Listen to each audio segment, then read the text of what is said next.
These first two games of this trip so far, it's one of those situations where you probably play better in the loss than you do in the win. Is that the message that the Kings game was solid in a lot of areas? Yeah, I mean, from a process point of view, I thought the Anaheim game was fairly sloppy on both sides, and a lot of the things that we take pride in weren't real sharp. And the LA game, then I thought we, especially once it gets to 4-2, had done a lot of those things at a much higher level and played much harder and much smarter, but just couldn't quite finish the job. How do you balance the message with that then, where you don't get the win, but you play better than you did in loss? Or no win? Well, we try and relay that. We try and stay process-based, and we get measured on wins and losses from everybody outside the game and outside the locker room.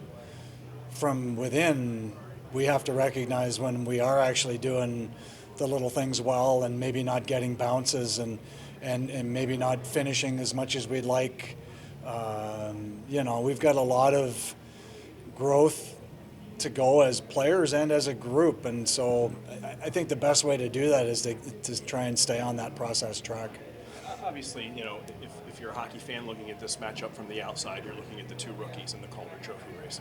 I know it's a team game and individual stuff doesn't really matter, but do you get the sense around with Matt Vey that he, maybe gets a little bit of a kick out of that and tries to raise his game a little bit? Well, he seems ultra competitive, so I would imagine that he knows exactly where he stands in the point race and how much that means to a lot of the people that vote for that trophy. So, I just like his response. He was just okay against Anaheim, and then came out and looked like he was playing with a purpose again. Loved his battle at the puck.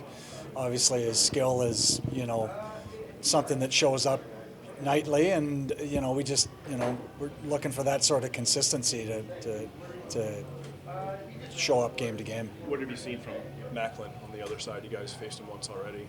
You watched any tape on him? Any thoughts on his game? Yeah, I mean, I watched their power play, so you see he's a big factor there.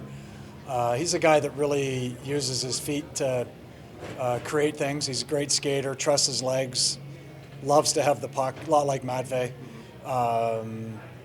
Maybe a little bit more of a shooter in motion. He's a dynamic young man. I know when we played him the first time, he didn't have a point on the power play, and now he's got 8, and not in a pretty short time frame. So it looks like the game's getting a little bit sorted out for him, and he's a guy you have to pay attention because he has the speed and skill to hurt you if you're not sharp. With the penalty kill, what do you think is maybe lacking right now? Is it just the other teams with their power plays, or is there something you guys need to do a little bit better maybe?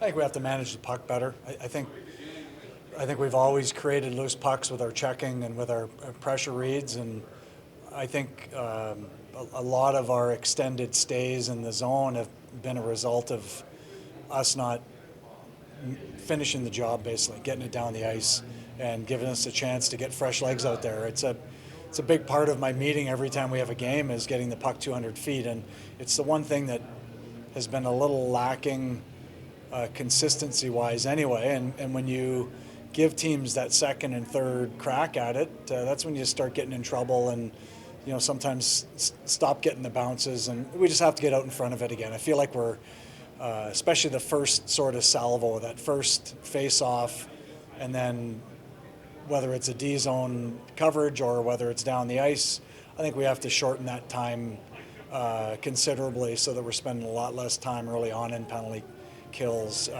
defending in our zone.